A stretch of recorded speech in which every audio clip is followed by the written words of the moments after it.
Where you going? Make spaghetti. And not spaghetti. Also, why is the water? You know, make spaghetti. I'll make spaghetti. You make spaghetti with meat sauce. Okay.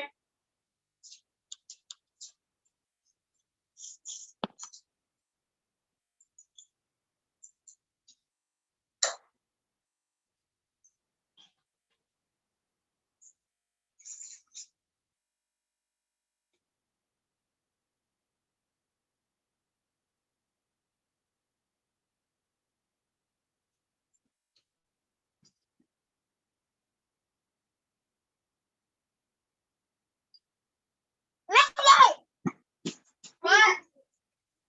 I'm going to 10 minutes. Take a nap. My time is over 10%. Then charge the 10%.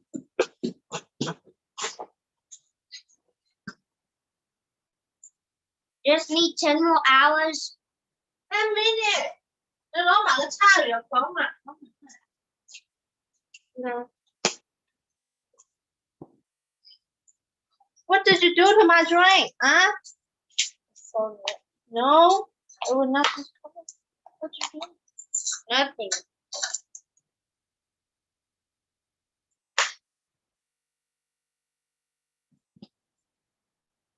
Nó bỏ á. No. What happened to my nap? Yes, please. Fine. Take an apple. What kind? Mà nó trộn nó rồi cứ đi ạ. And just gonna wait for them. Look, Emma. Oh, I did that. Bye. To the pencil. Okay.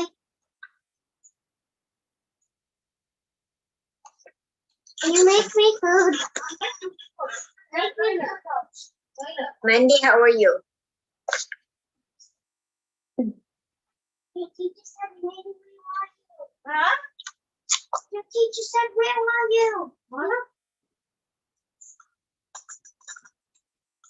What? Hello. Hi, Mandy, how are you? I'm good. Bye, Mandy.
Hi, Jason. Hi there, Professor. I got you all the philosophies in the email. Now I'm going to teach you how to read those. I'm very impressed with the philosophy of education that I've been reading. You did get yours to me, right? Yeah, I turned it in. Okay. I will be getting to those before the end of the week. I'm enjoying reading them. Like I said, I'm not going to, it's not going to impact your grade. It's a requirement, but I will check it off as completed. But in addition, I could just add what I think is missing. And if I don't add, it's because I think it's very well developed. So, but like I said, I'm so excited reading them all. I did send your lesson plan template. I don't know if you all got it. I sent it to D2L as well as your email. Yeah, I think I got it on my email. Yeah, and I sent it this morning to D2L as well. So we'll just wait for everyone to join us, and we'll talk about the lesson plan and the requirements that we still have pending.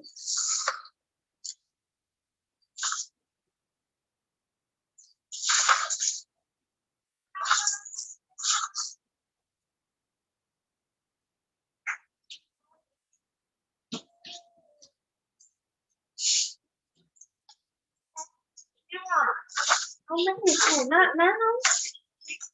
It's okay.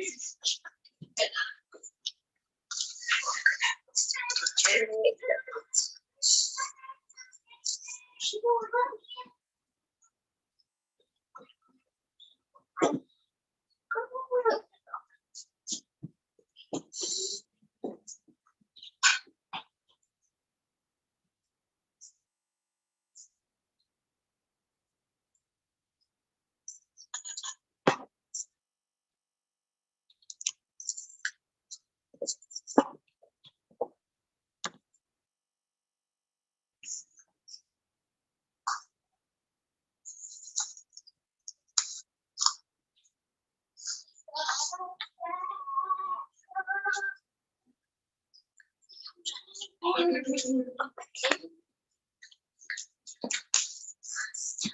Get your foot first.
Evie, can you see the PowerPoint? You can only see all of the PowerPoints, but not a specific PowerPoint that you selected. Yeah. Okay. Okay, so I have to go back in I have 2 minutes. and share screen, share. And how about now? Okay, good. It's always 2 times a term. We're going to begin now, and thank you for being here with me. I will be taking attendance in a few minutes. But let's begin because we have a lot to talk about. We got our lesson plan template. What we're going to do is on Thursday, I'll go through in detail how to help you more with that lesson plan. And hopefully by then you will have an idea as to whether you want to do it on a book or any theme or any unit that you may be interested in. And so I'll leave it up to you. But you surely need some guidance and how I'd like you to present it. If you can do a PowerPoint, that would be awesome. But let's look at our chapter that deals with infants and toddlers. and in terms of their motor skills, etc. I have a PowerPoint, but I want to first cover the chapter. If you have a book, it's chapter 9. I did skip some of the chapters that emphasize more of the theories because we've done enough of theories, but I do have a lot to cover. So if you will bear with me, take your notes, stop me at any time, and then for me to explain what I need to explain to you if you find that it's necessary. But before we go into the motor skills, etc., that this chapter is going to talk about, we want to talk about the basic needs that these infants and toddlers need. And as I said, most of our classes touch upon psychology of the child. There's nothing separate. There is no separation. One is married to the other. One is integrated with the other. For us to be able to understand how we will meet the needs of your children, we need to also know a lot about what goes on with them physiologically, emotionally, etc. We're not focusing as much on the academics in the early childhood areas. Unfortunately, we're being pushed because of the Common Core standards and all that. But if we fail to meet the emotional, physical, and mental needs and psychological needs of our children, we are failing them because they rely totally on an adult to guide them, to show them, to react when it's needed, to focus on them, to create an attachment with them. And this is so important for all of us to know as early childhood teachers. So we want to understand the development of the child, okay? We are going to look at the physical motor development, but before that, let me address the mental emotional component of it. Students, if you write some of these points down, it's important because I do refer to what I speak about in my midterms. I will never ever surprise you with something I haven't talked about. So I just want to mention that we must recognize that infants and toddlers are not the miniature adults pictured in many of the baby product advertisements and stuff that you see. Children need many years to develop. They develop fully, depending on what we mean by fully, and we hope that they will eventually become independent as we remove the scaffolding from assisting them. Okay? So the dependency, though, remains throughout their young years.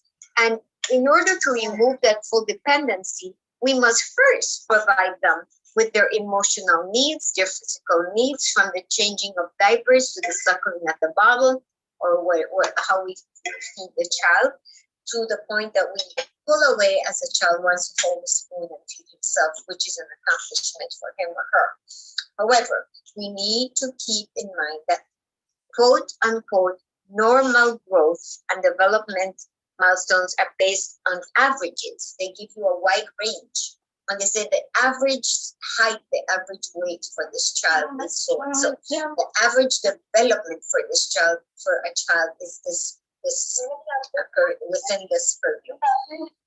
It doesn't mean that they all will fall on that same chart at the same time. So as we think about that, we know the different stages of development, and we must assess the child according to his individual progress in order to determine whether the child is progressing at this stage and at the rate within that perimeter that they give us. And accept the fact that some will be a little slower, boys will be slower in fine motor skills, but they're busy developing their muscles like I talked about.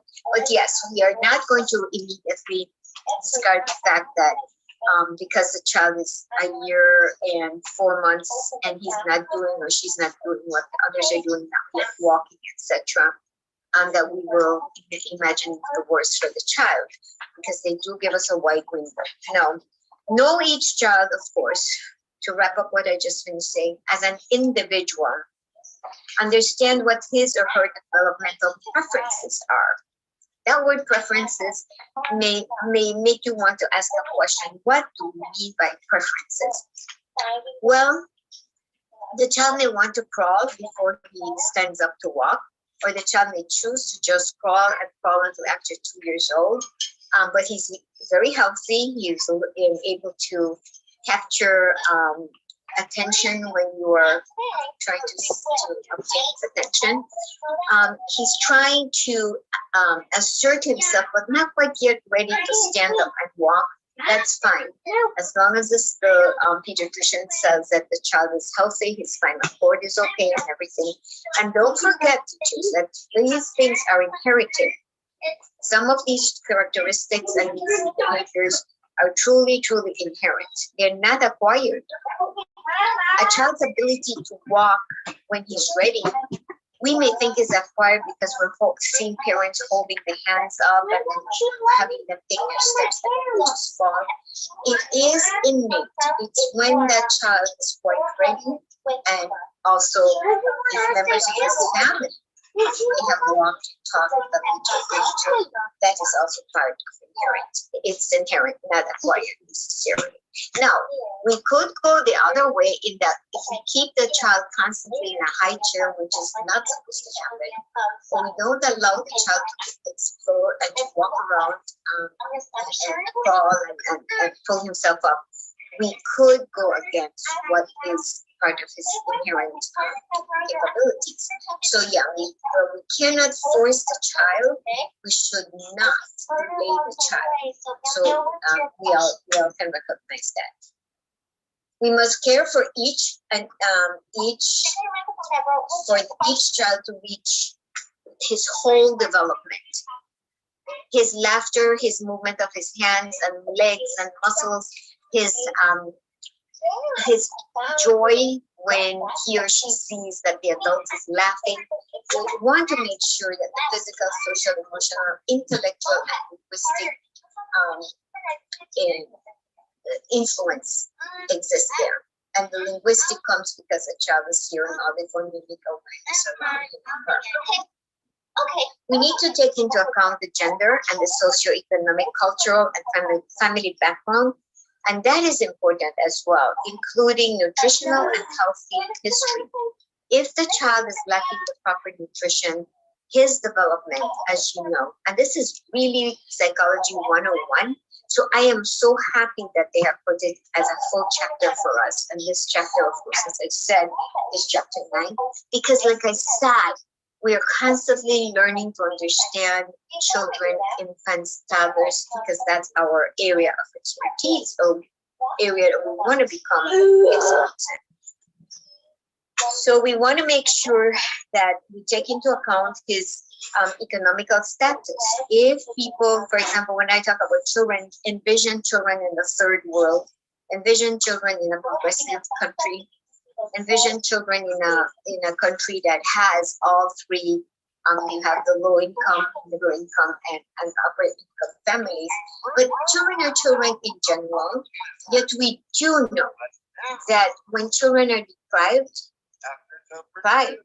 of the things that are required of them, that are to help develop him or her, it does hinder that smooth transition into that developmentally appropriate practice, because there are hurdles. Nothing is seamless. I'm not saying that, okay, even the child who has everything at his disposition is going to advance faster. If that child may come from a wealthy family, but they don't pay attention to that child may still be delayed in many ways. But we do attribute, as research has done and said, that when the child is malnutrition, when the child is the deficiency in attention, in terms of emotional attention, the child will fall behind, and we know that. So when we get these children, why am I saying all this, and why is this chapter so important? Is that we get these children in our care, be it 3-year-old, 4-year-old, 5-year-old, 6 and 7-year-olds, and we tend to assume that they're all prepared at the same level to greet you, to meet you. No. We are to meet them at their individual level. Where is it that Evie is at, that Diana is at, that Latoya? You know, they're all individuals. Toonie is individual. Yet we want to bring them all to that level of learning, right? And development. But within that purview that they're entitled to, we must see them as individuals. And that's what makes a teacher's job very challenging. But it is doable. Not only is it doable, it's expected of you and of me.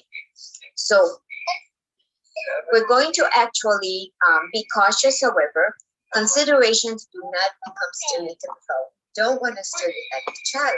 Oh, he comes from a poor economic status family, so we can easily stereotype. No, but we're asking each other, and I ask of you, is if the child needs more support, more remediation to reach the level that he or she is supposed, it is our ethical and moral responsibility to work with that child, because we are constantly trying to bring the child up and up to the level that we are expected to bring them.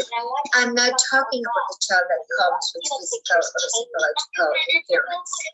Okay, we deal with those according to the ADA Act, which is American Disabilities Act. We know how to work with that, and there are courses that I hope that you teach that particular course at the university, and it's amazing how much it's important, because we will be getting children in the classrooms that are probably going to require an total statement that will be joining. But that's a different story. Now, they also caution us that it says, as an early childhood professional, which you are, you should avoid making global generalizations about children based on their gender or family circumstances. And this is talking about where we tend to believe that boys are more adept at math and science than girls, and that's just a misnomer. It's just the labels that were given way early ages, where and we must remember that at one time girls were not allowed to go to school where there were boys.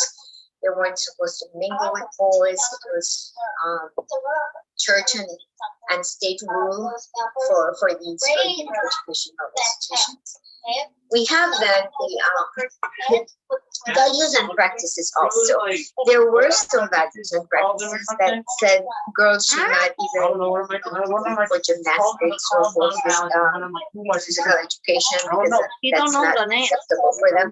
And by labeling girls versus boys, or boys that are not supposed to That's it, man. colors that are not boy colors, which that doesn't exist anymore. I mean, those are gone. Those are history. Those are antiquated. So we want to make sure that we're not putting them in this stereotype or they themselves will be stereotyped from others. It is important to consider that when children are provided with, again, with nutrition, healthcare, warm and loving environment, development toward what is normal for each child, and that sentence wraps it up for us in that section. Okay? Yes, we need to look at that. We also have not seen in this chapter, because it was COVID, that current circumstances drive our way of teaching, drive our way of looking at things outside the norm. And I mean that outside the norm. Who would have thought that you would be teaching remotely, or I would be teaching you remotely, unless you signed up for that particular type of school. And who would have thought that children for a year would be sitting at home receiving instruction? And I know our teachers, not because I'm a retired principal, I know our teachers are doing their best. But we are going against early childhood education when we state what Vygotsky says, the zone of proximal development. We're so far from it. We don't know whether they're We don't know at the point of where they are now span because of their short attention span. We can't activate that as easily as we can do in the classroom. So we also talk about that because it's important. Nothing is a status quo, teachers. Please remember that. And I try to interpret chapters in a way to bring it to you in a practical, realistic way. If I was just saying, yes, this is all important, and unless, well, you know what? Circumstances do occur, events happen, pandemics happen, wars happen. Again, when I talk about early childhood, I'm thinking about the entire, all the infants and children in the entire world. They have beyond the home experiences and the home influences. There are government influences on them. There let's call it, let me see if I can talk about this, where it's not the earth, but it's geographic influence. That's the word I was looking for. That will impact their learning. The climate, the temperate versus tropical climates. All these come into play, teachers. And you may not just be thinking of teaching in the United States, prior profession that you plan to have, but I'm thinking of you understanding how children universally develop and what is expected of us. So we talk about that. And don't forget, Maslow's theory of needs, all race, creed, color, and everything. So when they made or wrote this theory or presented it, they did not just talk about the Anglo-Saxon children, the Anglo children, or the let's say African American, or the Latino X, or whatever. No, they referred to children per se. The brain, the development, the physiological, the psychological, the genetics, marrying into the environmental influences. They were taught for children in general. And isn't that what we're going to know? Yes. So the culture, a group's way of life, also can impact children because culture does play an important part in many, many ways, and I can attest to that. When the children are the word discipline comes into play in this chapter, which I try to avoid using, but it is commonly established across cultures that children should follow certain social and cultural rules for guidance. And children are guided when they fail to follow practices. We as modern educators, current educators, know that physical consequences or emotional consequences that will damage a child's self, ego, id, is called punishment. We don't talk about it, we don't do that. We provide consequences that are adequate for the child's age. Yes? And consequences, by definition, teachers, if you're still wondering about the difference between consequences and punishment, consequences are set to teach, to help the child understand why an act is unacceptable, whereas punishment is there to hurt physically and emotionally, because the child does not want anything but low self-esteem and develops the fact that the idea that this is the only way I should behave, because if I don't behave, I'm going to be punished. That's not what we're about. And we want to say, unfortunately, that decades ago that was the common practice, but it is still being practiced in third world countries. And imagine the mar on that child as these people continue to inflict punishment instead of providing consequences. And notice I said inflict punishment and the word provide consequences. Okay? So we want to be careful with that. So families form close partnership with family members, and that's what we call the extended family influences on children. So we need to, let's move on so we can get to where I want to get. And it says now we're going to talk about, before we go into the physical and the motor development of the child, I want to look at the fact is that babies are born to learn. They're remarkable learning instruments. Their brains make them so. And we know that the size of the brain reaches its limit in size at 3 years old. So we have a picture of the brain, and if you don't have it, you can download how the brain looks. You know that you have the motor cortex, the frontal lobe, and I won't go reading this for you because it won't make sense unless you see the picture. And you can easily download that. But you have the cerebellum, the temporal lobe, all these areas of the brain play an important part to provide us with the 5 senses. They each have their jobs. They each have their function. But bottom line is that we have 5 senses, not 6 or 7. And those senses are triggered from where? From the brain. For smelling, it comes from a certain part of the brain. Visual, speaking, hearing, touching, feeling, tasting, all reflects and revolves around the brain.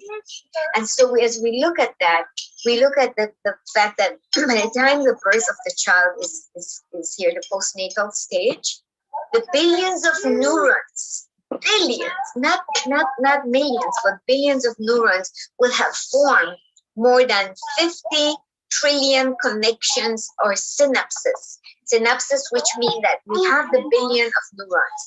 And by the billion of neurons, which we're talking about, we have more than 50 trillion connectors. The brain is a fascinating part of our human being that if you become a scientist or you love science, you're going to delve deeper into it. But we don't have to be, if you don't have that tendency to become a scientist, we need to understand. We need to understand what happens and how the messages are sent, trillions of messages at one time in our fascinating brain that we have been, that we're born with, and in hope that nothing has been damaged during the prenatal and postnatal stage. So we talk about the process continues to occur until the age of 10. So what, again, I'd like to repeat this again. Synaptogenesis is the rapid development of the neural connections. While the child has now his fully grown brain in his skull, within his skull, inside his skull, with the swimming of the fluid in there, it says that we have, again, I will repeat, forgive me, billions of neurons, 50 trillion connections or synapses through a process called synaptogenesis, and the proliferation of neural connections. Those are scientific terminologies. But we do get the idea of the millions and trillions of connections and neural development that's happening. And again, it tells us that synaptogenesis is the rapid development of the neural connections, all to do with nerves, the nervous system. The nervous system sends messages to the brain and vice versa. So it's a complicated matter, right? And until you become a specialist or a physician or a scientist, it's still overwhelming for you and me for us to think about the marvelous brain that we each have. And yet we only use one tip of our finger in the amount of capability of our brain. This index finger where that first line is, they're saying even if you go for a master's or a doctorate degree, that's how much we're using in our brain if we are born with average intelligence or above. Okay? During the first 2 years of life, teachers, over 2 million new synapses per second are formed. Can you envision that? So that by the end of their second year, a healthy toddler will have made a grand total of more than 1,000 trillion synapses. Think of 1 trillion. I'm sorry, of 100 trillion synapses. It is beyond our comprehension, right?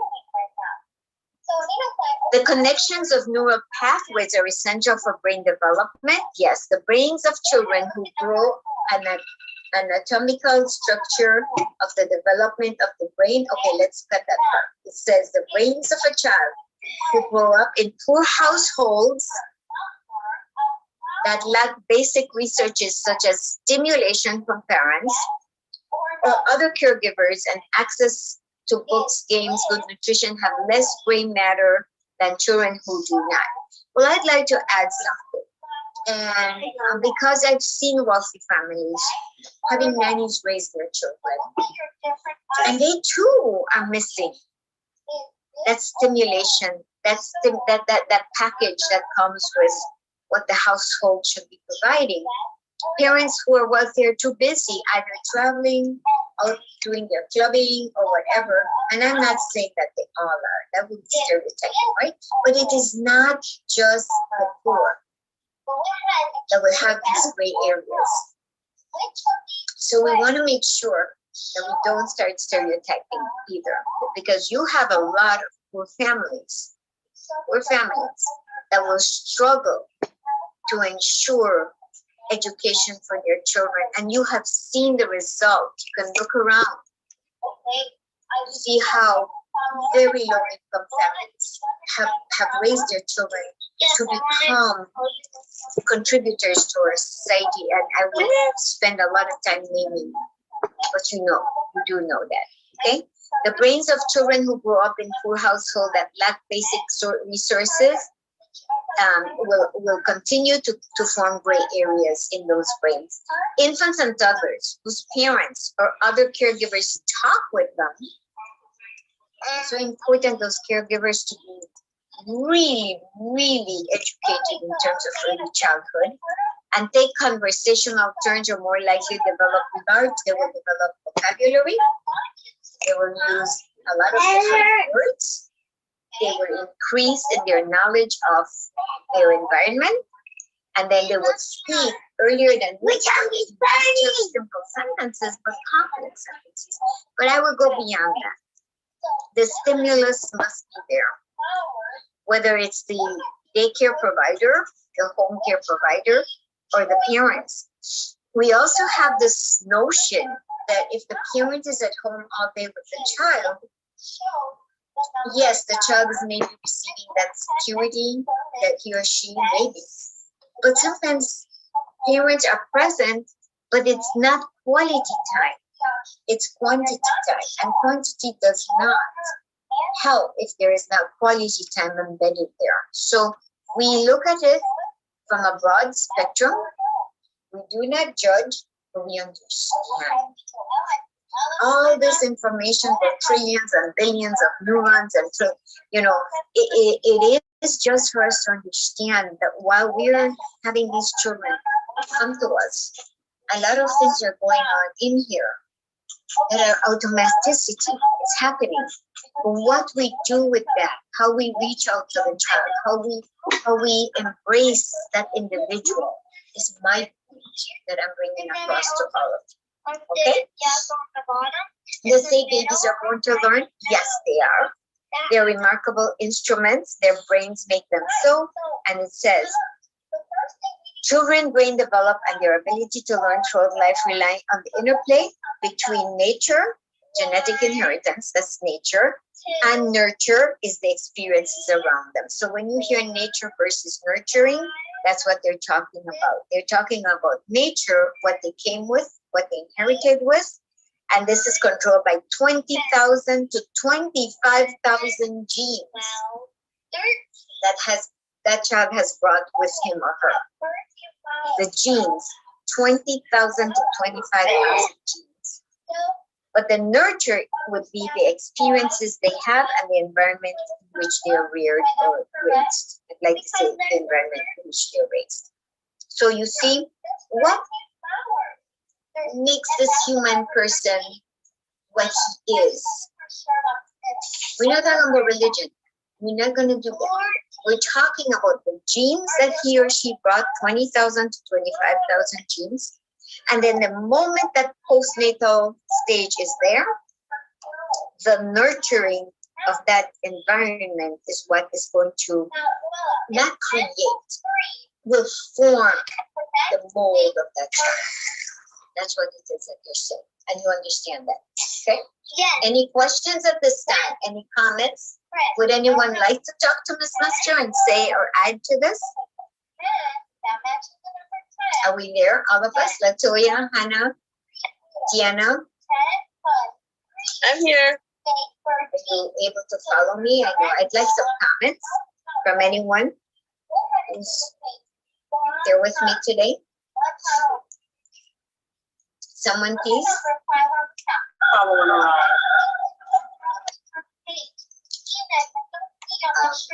Victoria, are you here today? Yeah, I'm here. All right. Would you like to make some comments, ma'am? Yes. Talking about doesn't matter what point do I come No, across? you can add anything to pick up. Yeah, because I don't, I can continue talking because I'm very compassionate about this. But I want to know that you all are cognitively acquiring the importance of what I'm trying to say. Still, could you make some comments, Victoria? Oh yeah. For the nature versus nurture part, doesn't like the part you mentioned in the last lesson with like the need for the classroom to be like stimulating as well. What you touched upon, this last lesson I feel like you were talking about. Doesn't that go with the nature of the Yes. part of nature, right? Because like your classroom needs to be stimulating enough. That's the nurture. Too, right? That's the nurture. That's the surroundings of the child. The nature, That would be nurture then. the nature is what she is when it's innate. You have your own genes, your personality. Remember Howard Gardner's theory? You're born with that. But that's not what you're left with. Once you are postnatal, the nurturing around you, not just the suckling of the bottom of the feeding of the child, but the sounds, the attention the child gets, the nurturing of the adults to that child, now come and intertwine with what the genes that the child brought to become that human person, to become that personality, that characteristic, the characteristics in the child. If we were to not expose the child to any nurture, the child would be isolated after he's born. The child would die. It's a natural process because the genes could be there, but the nurturing is not there. So eventually the child becomes a vegetable and dies.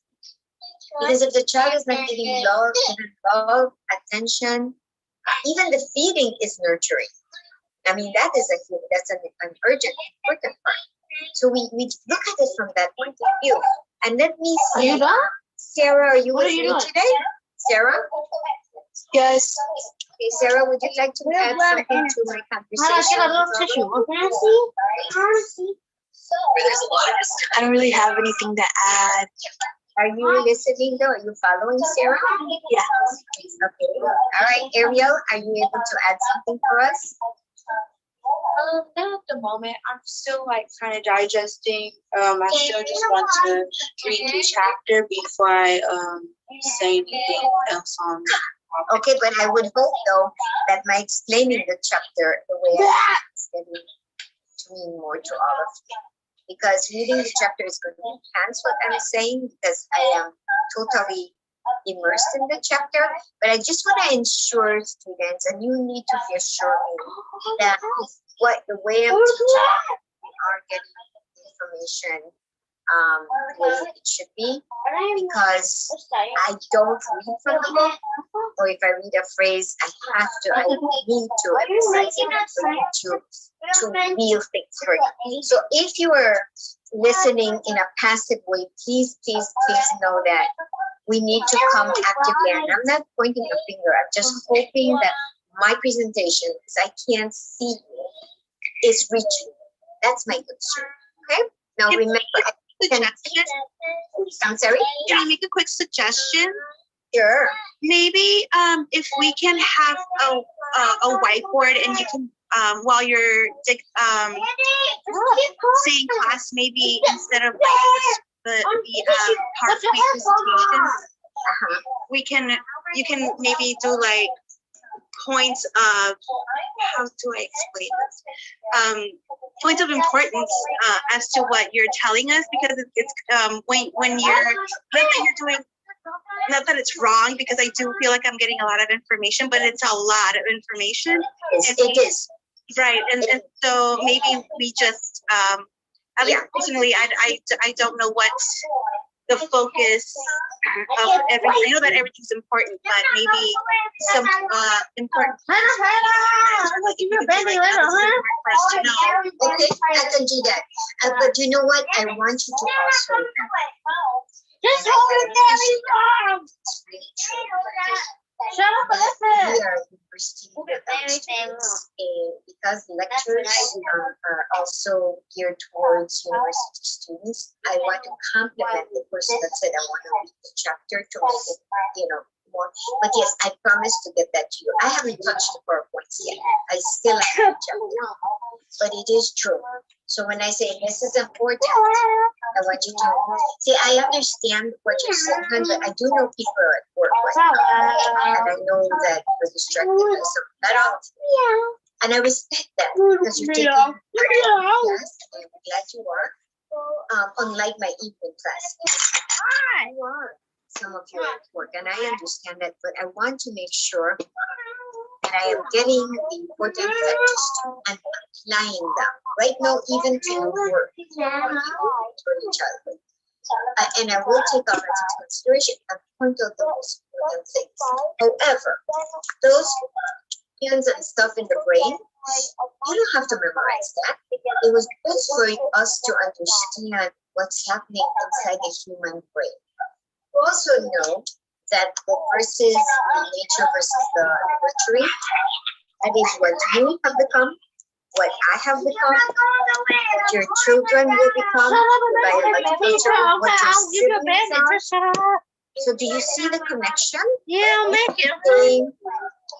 Came from a strict family that is very controlling, that is very traditional. And that child that comes from that family will comport himself in terms of his learning differently than the child that is raised with that freedom to do what he or she wants to do. When they talk about culture and background and forming, that's what they're referring to. And I promise you that those numbers that I was talking about, the brain stuff and all that, those numbers are not important for you right now, unless you will be going into biology and science, etc. Okay? But I do respect that. And I will also believe that all of you are following. I will point out stuff in PowerPoint that are important. You do have those PowerPoints. That's why I sent them to you for reinforcement, because I don't know that everyone got a book. And if you did, congratulations. If not, I'm doing my best to present what's in there. Okay? What they learn, what you have learned, has a lasting influence forever and ever in your life. Now, we're going to move into the motor development, which is what this PowerPoint, the important parts are in this PowerPoint. They've been summarized for you. They're there for you, and they will reinforce what we're talking as we move into the second part of this chapter. Okay? Stop me at any time. It talks about the motor development. If what we would like is that if a child couldn't walk or run or participate in his favorite activities, his motor skills would be delayed. It tells us that when infants reach for and grasp an object, they're beginning to discover how their world works. It's an accomplishment the moment they grasp that bottle. So let's see how you and I can go into this part where you and I must provide for them the physical and motor development activities, experiences, once they come to you from home. If you are going to become a parent or you are a parent already, relate it with what you see Give me one. with your little ones Open at up the home, little or if you ears. have helped to raise your siblings. Connect, make the connections. They're close. Okay, so let us just give you an overview and then I'll go into the slide. At 6 months, this is a general statement and very important to know. Not all children at 6 months will do this. Just in general. They will sit without support. They can sit up in their crib without support. They will lift head and shoulders while they're lying on their stomach, around like this. See if you can remember seeing that. And they love to play with their toes. We still don't know why they're fascinated with their toes. And they're so able to bring that toe to their mouths. They're still they're just discovering parts of their body, and that is fascinating. We have had that discussion with professionals. Why is it that Listen to your they're so teacher. fascinated with their toes? And then we talk about they like to bite and chew. So when that baby is at 6 months, he's starting to chew. And people say, oh, they're chewing. We're not fully convinced that it's only it's making that Listen to it. Hello. Oh, yes, bye. That they Stop. have obtained the attachment. And so our book continues to tell us that when they open their mouth to be fed, they are understanding that by doing that, it's no longer a natural. You know, if I suck up I am going to and the harder I suckle, the more milk I'm going to get. Now, I must open my mouth. This is another stage. Not only does this book emphasize it, but we know in developmental stages that naturally, if you put the spoon and tickle the mouth a little bit, the child opens naturally for you to feed the child before he starts resting and feeding himself. And then we have, at 7 months, they can transfer one object from one hand, this is all motor development, to the other hand and vice versa. Excuse me, please. And then they like to play games. They like when you do the patty cake bakers on the sounds that you clap or you make little faces and stuff. They're now relating. Excuse me, relating with that. Bless you. Thank you, dear. At 8 months, and someone told me from my other class that their baby started to crawl at 6 months. At 8 months, they're pulling themselves up and they are crawling, but they're grabbing to start moving out their little spinal cord. Now think about it. Become a little stronger because at 6 months, he or she was able to sit up. Okay? So the spinal cord with the nerves that send to all the messages to the brain, ready for that child to pull himself. And as he falls on his bottom, he tries again. And that's part of his physical and mental development at that stage. He likes to roll over back and forth and discovers that. So as we look at SIDS,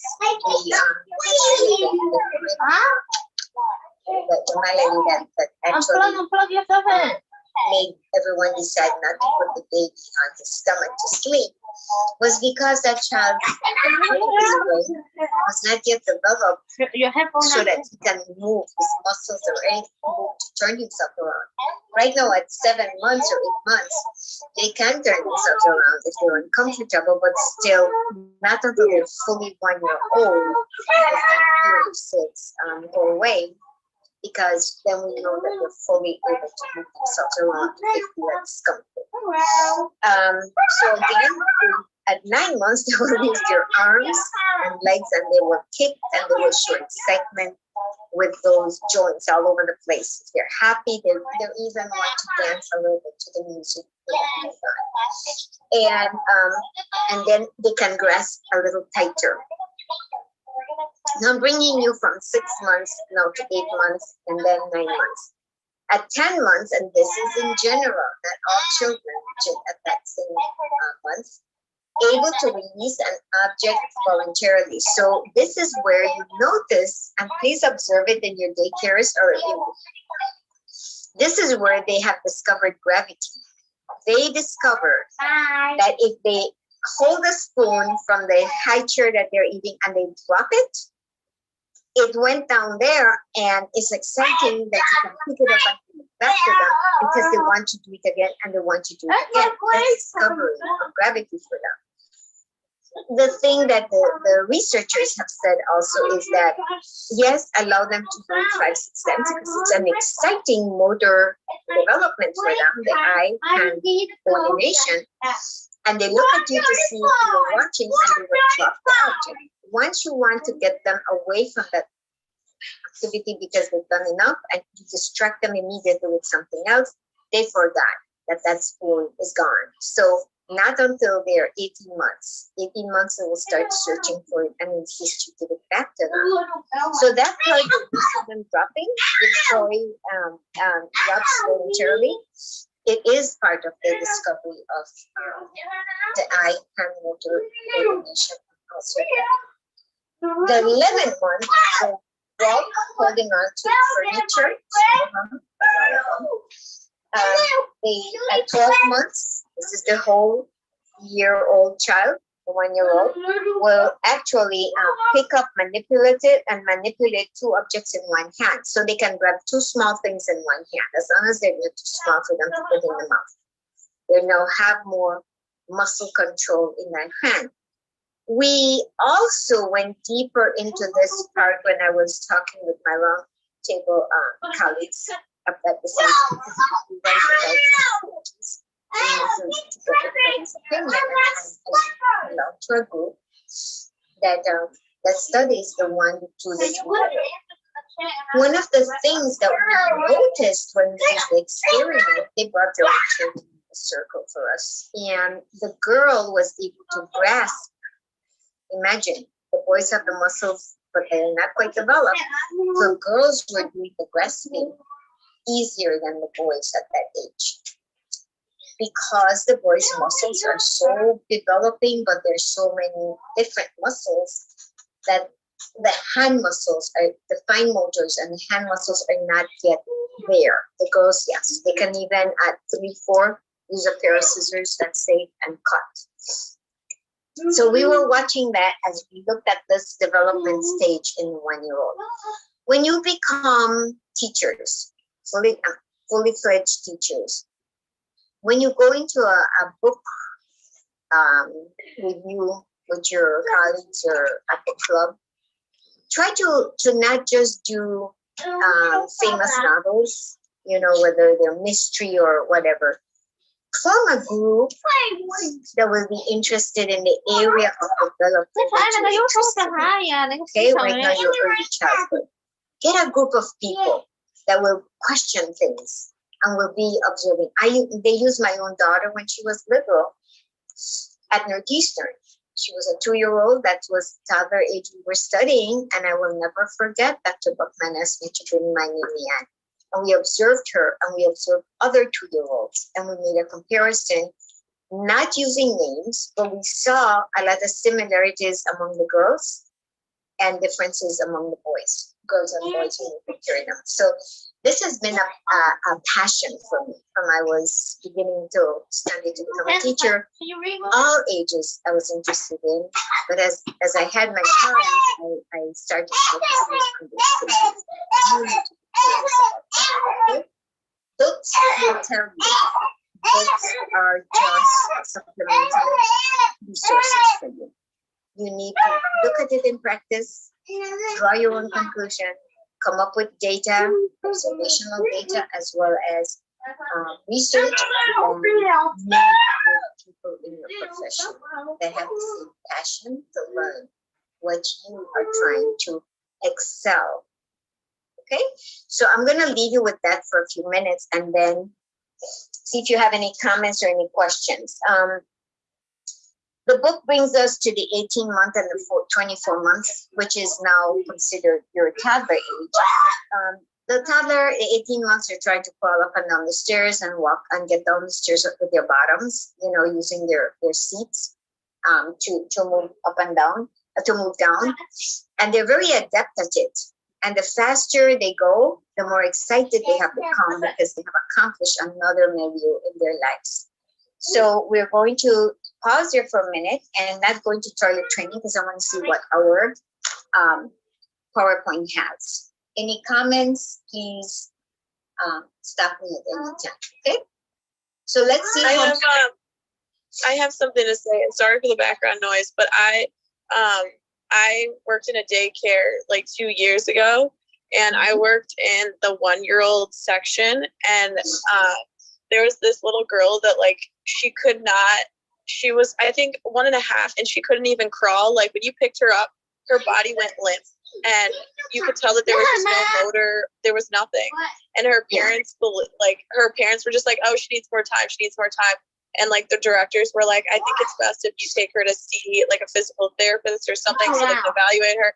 And they like really believed nothing was wrong with her, and now, like 2, 3, and she still has problems, and they still don't believe that anything's wrong.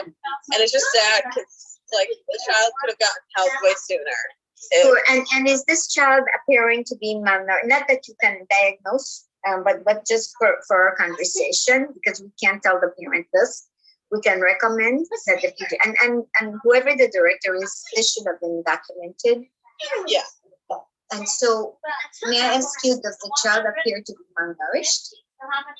No, it just seems like the child like just can't move its body as well as like the other kids their age. Wow. Yeah. And that's a red flag right there. The parents are still not accepting it. There is one strategy to go with, and have counseling. Is this a center or a daycare? A center. A center. There has to be, the visiting experts that come to the building. They also have their own. You see, DCFS has a connotation that is just to report negligence. No. DCFS also provides. They have their own psychologists, their own counselors. So if you have a good relationship with your person in the center, because you're studying early childhood and you are listening to all, and you have other professors teaching you about early childhood, have a talk with the lead person, because you do not want this child to continue. It's a discredit, right? Something that maybe could be fixed and it's going to wrong. That this person should recommend from her supervisors, because they come and they visit. Can you have a therapist come out and talk to the parent? Because you and I can't. The lead teacher cannot offer diagnosis. But if she or he brings it up to the people that are in charge of that center, because I think there are 5, they're in charge of 5 centers at one time, they will provide. I had Head Start and daycares and preschool in my school. My school went from 3-year-old all the way to 8th grade. And when I had a situation like this, parents did not want to accept. I knew it was not within my purview to tell them or diagnose, but have a talk with parent, they're in denial. Sometimes we found out that they didn't have insurance. Sometimes there were immigrants without papers. Sometimes they were in denial. We don't want to jump to the conclusion that they are neglecting the child, but it gets to that point of negligence. See, when you try to tell them, provide the resources, and they don't do something about it, then action has to be taken, and it could be misconstrued with negligence. If I were you, and I'm not asking what center you work for, but as an educator of early childhood, it is time that you mention in a very professional way that person or whoever the director may be should be reaching out for external help to calm the center. Parents don't have to overcome their unserviced the child. And they can use that as their license. Point out the importance of this child. Okay, so let's hope we can save it.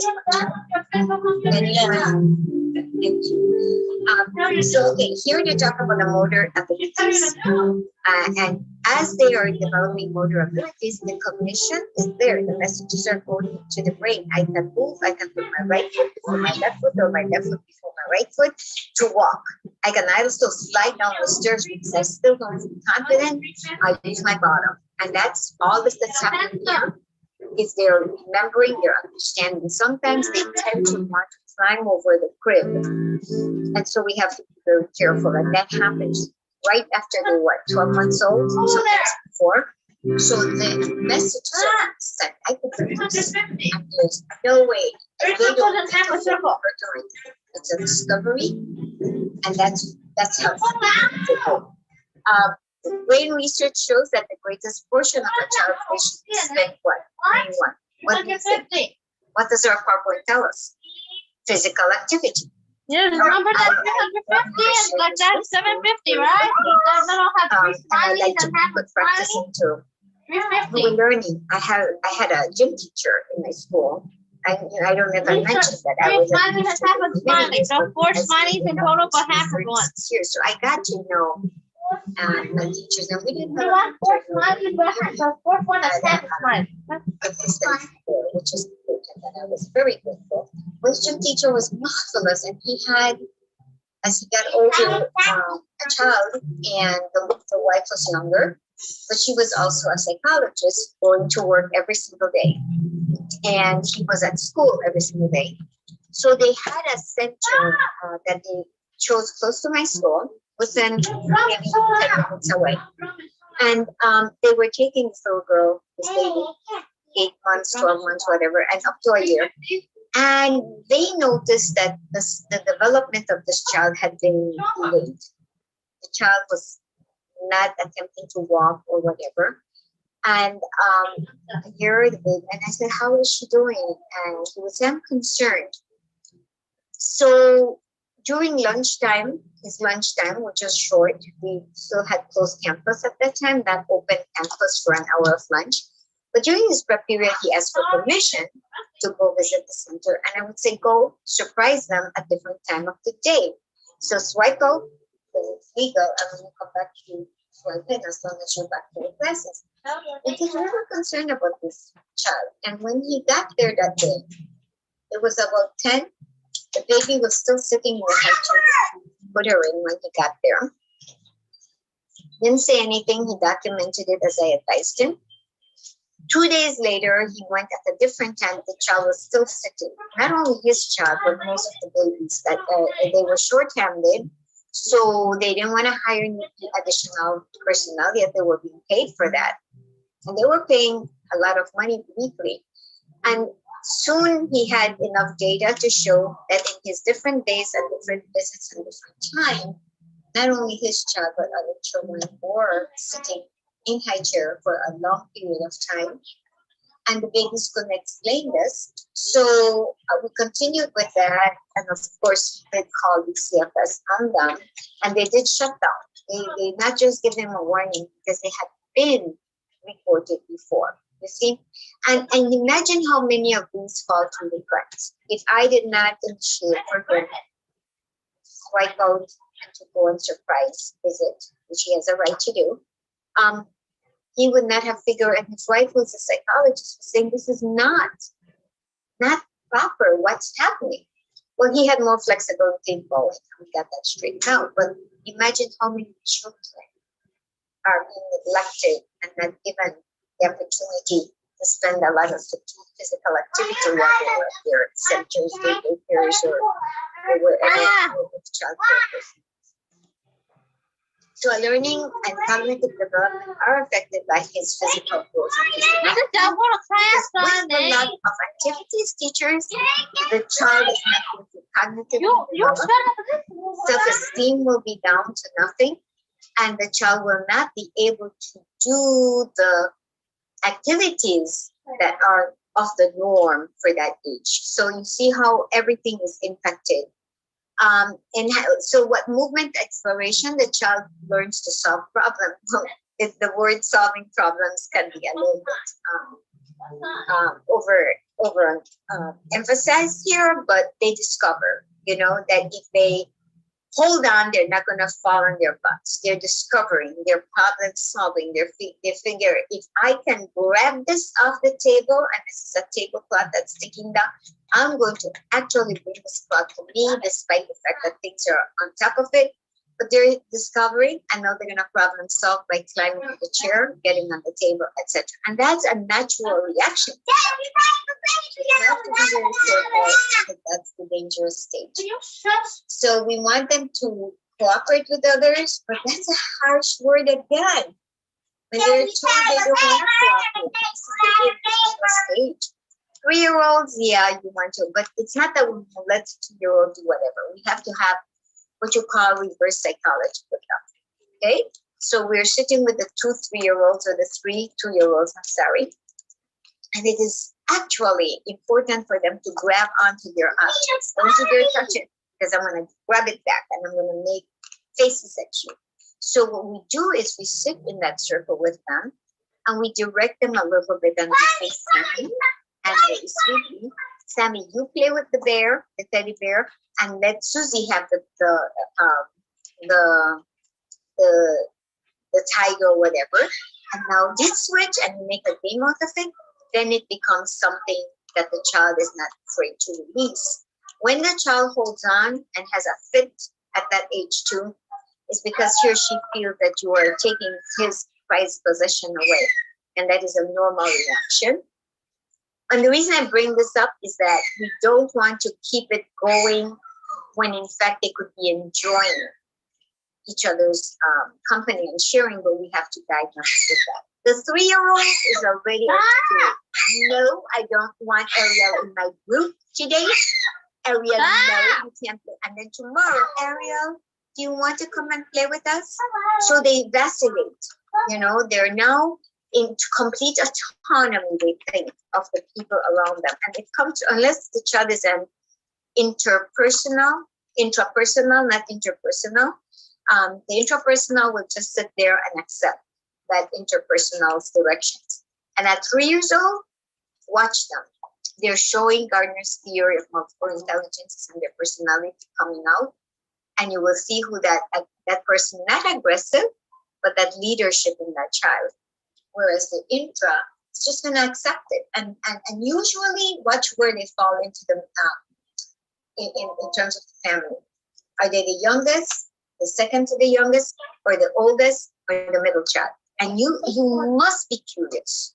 That's why I'm bringing this up to you, because it's learning about child and development. They must learn to share and take turns.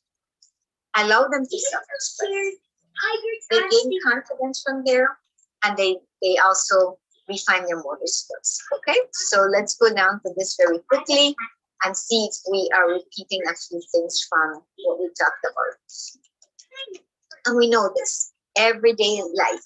This is emphatically said in all our early childhood readings. Obesity in young children, we need to watch that. It is genes, it's genetically I triggered sometimes. And of course, we do know that exercise is what the child needs, not to put a child on a diet. No pediatrician will recommend that you put a child on a diet. They might talk about portion reduction, but they are the only ones that have a right to advise a parent, and in turn, the parent will bring you the plan that the pediatrician has provided. Many parents fail to go to the pediatrician. They see the child obese, and what they do is they put a child on a diet, and never ever should a young child be put on a diet. Just in case somebody brings that up to you. We want them to have active play inside and outside. The law in Illinois says that if it's less than 32 degrees, you don't take them out. I have seen early childhood children outside in their playgrounds playing, even below 32 degrees. It is a violation, but you have to be careful how you tell your directors. They do it to give the child, only 8th graders, and even 6th graders, 8th graders can go out when it's in the 20s. They ask to go out and run for recess. But there is a law in Illinois. Okay, so if you're an owner, a director, a supervisor, watch that and follow the rules. I know that early childhood supervisors should emphasize this, but they're not allowed to do that. So absolutely not take out these babies when it's below 32 degrees. And if they say, let's just go for a 4-minute walk or a 5-minute walk, they must be so fully dressed and protected. But that's why there is. I had to adhere to that when I was principal of CPS, and I did it very, very religiously. I had 8th graders who said, we can go run, we need this run. So I would leave it up to my gym teacher to take them out for 15 minutes, not longer. So that's adhering to the law. All the equipment must be age appropriate. We know that. And then here, new behavior is possible through physical change as they grow and develop. Remember, at 2nd grade, the boys now have their muscles so developed that the girls can't keep up with them. So they're strong, they can hurt, they are now able to do more of the fine motor skills than you can ever imagine, and the girls are trying to catch up with them. Okay? It says growth changes the way people respond to each other, and all that is saying is how much encouragement do you give. I would have wanted a positive statement. How much do we encourage children to accomplish activities, as long as we supervise them? Safety practice first, always. And so his or her self-concept or self-esteem will definitely be impacted profoundly in a positive impact, I should say. Okay. Here it tells us, which I have been repeatedly saying, boys have more muscle tissue and they develop a lot slower because it's busy. We have fatty tissue. We were by nature made to have babies. And so I'm not going into other factors, but I'm talking about our physiological makeup. For example, don't take it to me. I don't take it in a derogatory way. If I was wanting to move the test, I will never forget this. When I had just gone to my school, I was a teacher before I became an administrator. It was the first 4 years that I remained there as a teacher. And I always wanted, at the beginning of the year, to have my desks washed, and even though the custodial had everything put back in the classroom. So I relied on the teachers to come and say, hey, Tony, do you need my help this morning? We already picked up our classroom. I say, yep, I'm waiting for your muscles here. So yeah, they have the muscles. That's how they're physiologically endowed with. And so in terms of intelligence and intellect, I'm not interested. Oh my gosh, you've done hugging. So many ways. But their strengths and the muscles are different when you come to a woman and man. Now, there will be some people who will disagree, because women are into a lot of physical in exercises and stuff, which is, again, not everyone. But by birth, we are more with fatty tissues and muscles.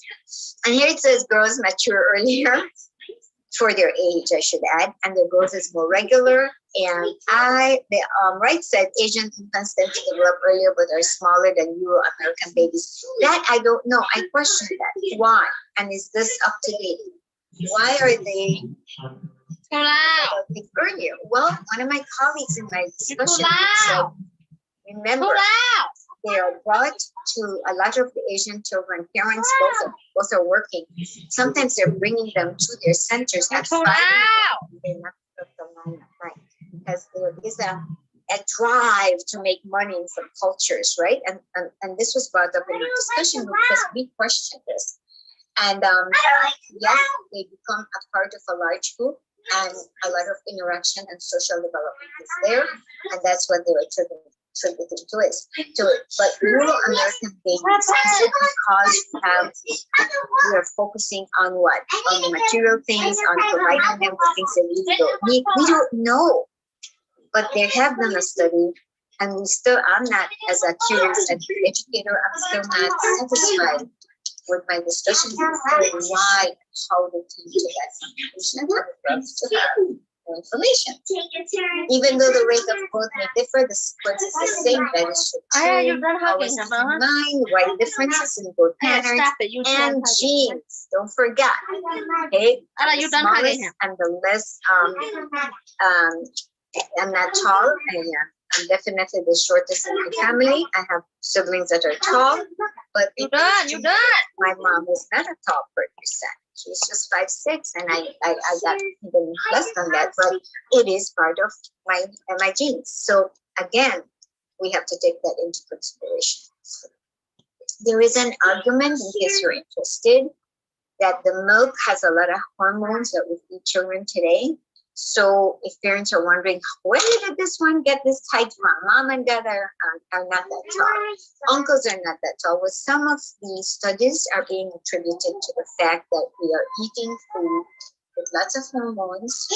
And that's a scientific finding, whether the cow milk or the food or whatever they're putting there.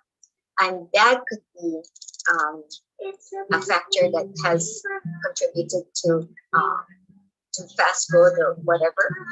We don't know that, but that's what they claim science has been looking into. And that's why they say be careful with the milk that you feed children today, because cows are giving a lot of stuff they shouldn't do too fast to provide more milk, just like the chickens, to provide more chickens and the eggs, the mechanical food.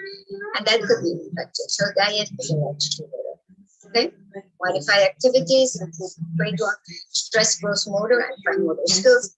Gone are the days I don't see the tricycles in the classroom buildings anymore. But in my Chicago public school, the Chopin, when I was there, we had tricycles, and the children would all the hallways would be cleared. At the time, the early childhood children would have their side tricycle time, and they all went down the hallway with supervision. The tricycles. I will never forget those. They weren't heavy, but they were durable. And that was giving them physical exercise that they could have outside because of the weather and sea, which is crazy, right?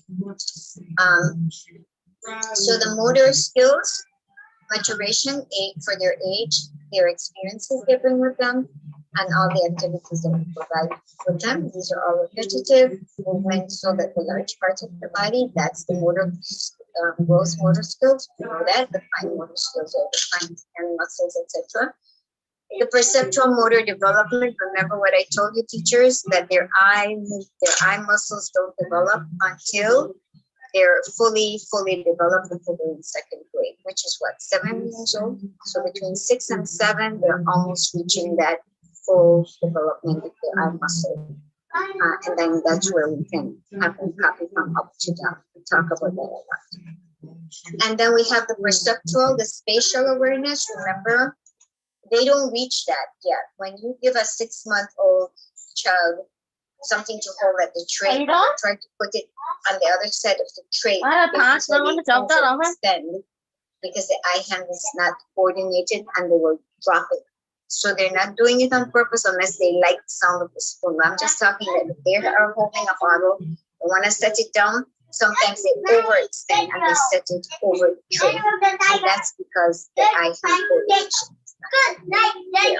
Good night, Daniel. And I think we are covering. Okay, let's move on here. We talked about fine and gross motor skills. We talk about spatial awareness and locomotor, the change of location of the body. That's a skill that they develop when they start running. When they're able to walk, they don't walk, they run, they jump, they love that.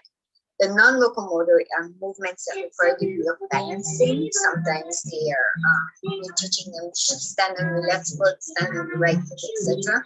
And the manipulation is control of precise movements. You know, where you're going to say, okay, let's hold the right prayer in our hand, with the left hand. They're using their small muscles. Let's throw this ball over to or pass the ball in just a circle as we sit on the carpet. And then, of course, here the memory of motor movement. We have to recall the rehearsed skills. That is important. Oh, I did it this way. They're going to hesitate for a few minutes and then they will do. If you tell a child at a certain age, throw the ball They're not quite sure yet. No, they're going to hold back. They're thinking in a certain way. And now the lifting of my arm will allow me to have this ball go to the wall. So it is something that is. You want me to go or press it? To throw the ball past. We'll try to figure out how to get it to the. So this is all happening here. And then it talks about indoor areas, which allow the space. Outdoor areas should be, of course, safety equipment and all that. And watching very carefully because they are totally indestructible. Okay.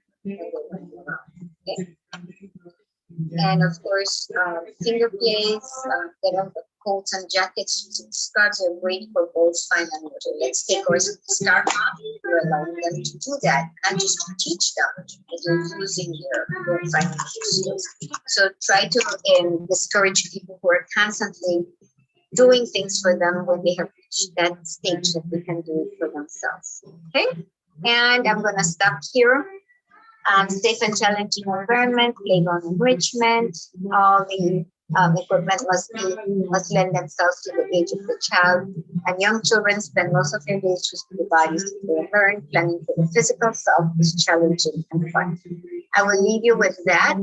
And Wednesday, Thursday, we're going to talk about this. Do you have any questions that we take attendance? Alondra, are you here? Here, Professor. Thank you, dear. Yesenia Leon. Yesenia. Mandy, I saw your name. Yes. Diana Garcia. Yeah, Diana. here. Thank you, Diana. I'll be fast. Latoya, I know I saw you. Latoya. Yes, I'm here. I have a question also. Hold on. Evie. Yes, Evie, I saw you up there. Victoria, are you with me? You're so Victoria, loud. here. I saw you. Sierra. Here. Sierra, thank you. And then Ariel. Yes, I did see you. Here. Hi. Yes, Sarah. And then Jerson and Hannah. Jerson, are you here? I'm here. I'm here. And Hannah too. Okay, Jerson. Ah. Okay, so I only have one person out, that is Yesenia. All right. Yes, now ask questions, please. Yes, I have a regarding the what is it? The Scarlett Danielson domain. You wanted us to just read it because I see that you have posted it in D2L. Good question. Yes. So for Wednesday, and I have it on my calendar. That important chapter. So on my calendar, I have for Thursday is the Charlotte Danielson and of the lesson plan template. I don't want you to be concerned and overanxious. What I'm expecting for you. Yes, the Charlotte Danielson. I'm glad you were able to open it. Is it readable? Can you read it? Because I had trouble finding something. Actually, that didn't pop up. I did my own research for that Charlotte, but I was just asking because it's probably want us to just read it. Yes. Okay. And prepare for a lesson because I want it to be a part of the rest of your profession. But I would love to know that you can open it because I did send it to everyone, to both my groups. No, I wasn't able to open it. Did you try though, huh? Yes, I tried. And it wouldn't open? No, that's why I emailed you about the lesson plan because I wasn't able to. Oh, but and I did send you that also to because I got your email, I sent it, okay? So even if you can't open it, what we could do is we can open it from another site. They're allowing you, they used to allow you to do this, but now they're charging $2, $3, and I refuse to pay that. I have the book. But for me to be able to send it to you, I would have to go and make copies at my office, and I'm not leaving this week out of my home. So we'll download. But if in the meantime, if all of you can open up your Charlotte Danielson info that I sent, try again. And then yes, 2 minutes. okay. And you're welcome. Any other question? Okay. Have a beautiful rest of the day and stay warm, please. Thank you for spending your time with me. Thanks for. Bye. Have a good day. And you just I have a question. Bye. Have a good day. Bye.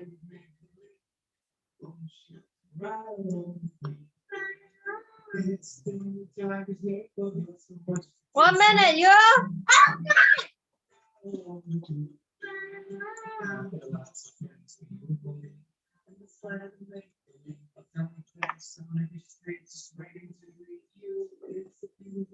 Turn off the tiger, y'all.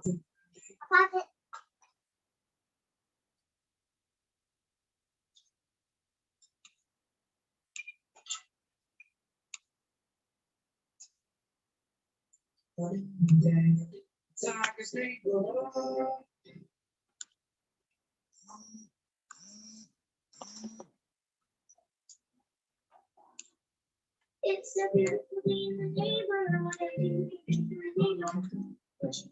I'm your tiger.